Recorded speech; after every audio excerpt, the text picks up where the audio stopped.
Madame, Monsieur, bonjour et bienvenue dans votre émission spéciale consacrée à l'Ukraine.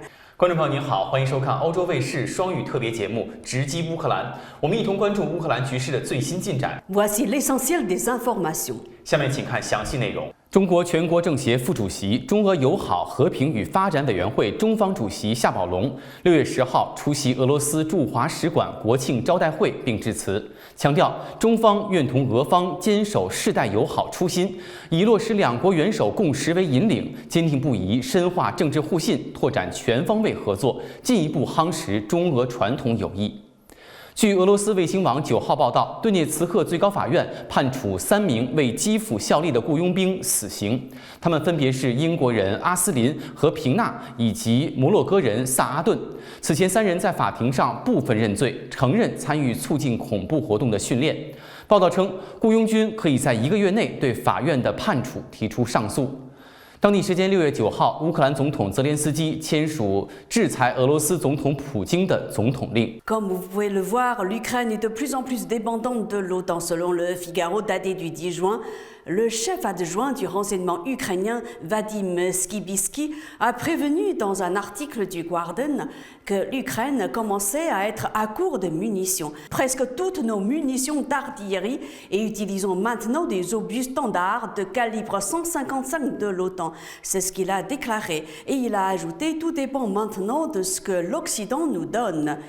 L'Ukraine a une pièce d'artillerie contre 10 à 15 pièces d'artillerie russe. Nos partenaires occidentaux nous ont donné environ 10% de ce qu'ils avaient. L'Ukraine utiliserait 5000 à 6000 obus d'artillerie par jour. D'intenses combats de Russes poursuivaient contre les troupes russes. Le palais des glaces, un des symboles de la ville, a été détruit dans un incendie provoqué par les bombardements russes, a annoncé vendredi sur Telegram Serhiy Gadaï, le gouverneur de la région de Louhansk.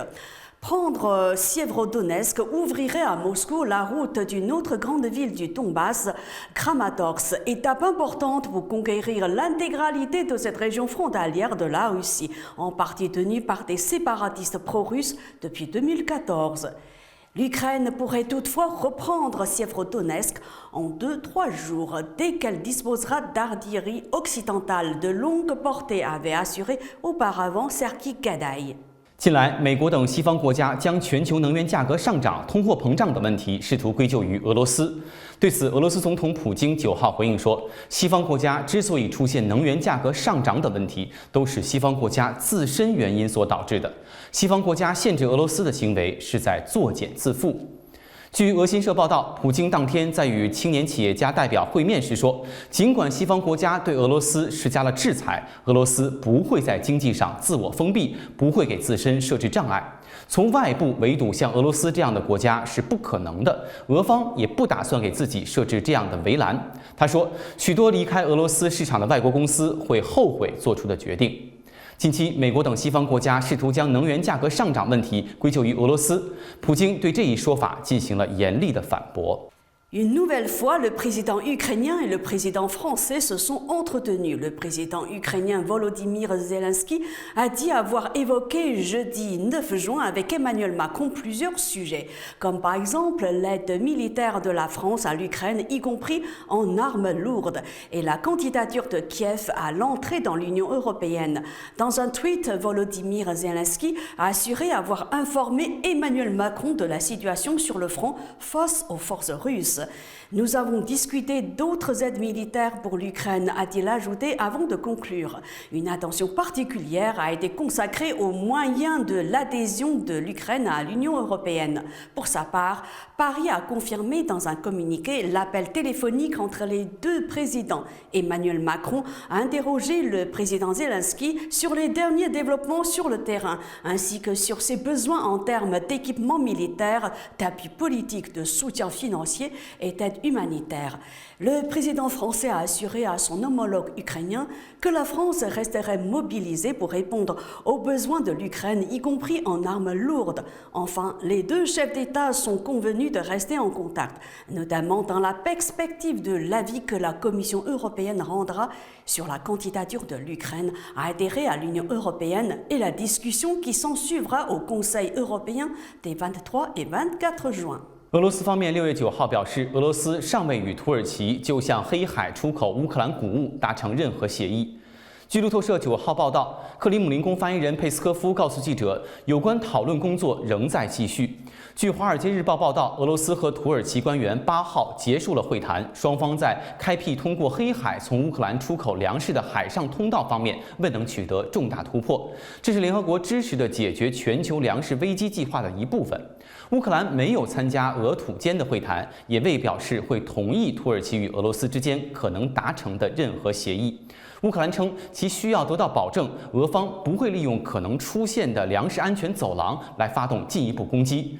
鉴于乌克兰的反对，美国方面也对俄土会谈持怀疑态度。Deux Britanniques et un Marocain ont été faits prisonniers dans l'est de l'Ukraine avant d'être condamnés à mort hier, jeudi 9 juin, par la justice et les autorités séparatistes de Donetsk. Londres se dit gravement préoccupé à la suite de cette annonce. La Cour suprême de la République populaire de Donetsk a condamné à mort les Britanniques Aiden Alain et Sean Pinier et le Marocain Brahim Chaouden, accusés d'avoir participé au combat comme mercenaires, a indiqué l'agence de presse officielle russe TASS. Les 3 accusés vont faire appel, a précisé l'avocat de l'un des 3 hommes. Selon TASS, Sean Pinier et Brahim Chaouden avaient plaidé non coupables mercredi aux accusations de mercenariat, mais reconnu leur participation au combat visant à la prise violente du pouvoir.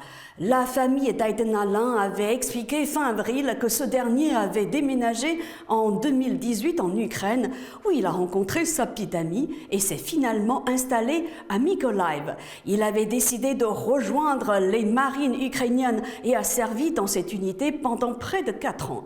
Il n'est pas, contrairement à la propagande du Kremlin, un volontaire, un mercenaire ou un espion. Aiden faisait des plans pour son avenir en dehors de l'armée, mais comme tous les Ukrainiens, sa vie a été basculée par l'invasion barbare de Poutine, selon sa famille.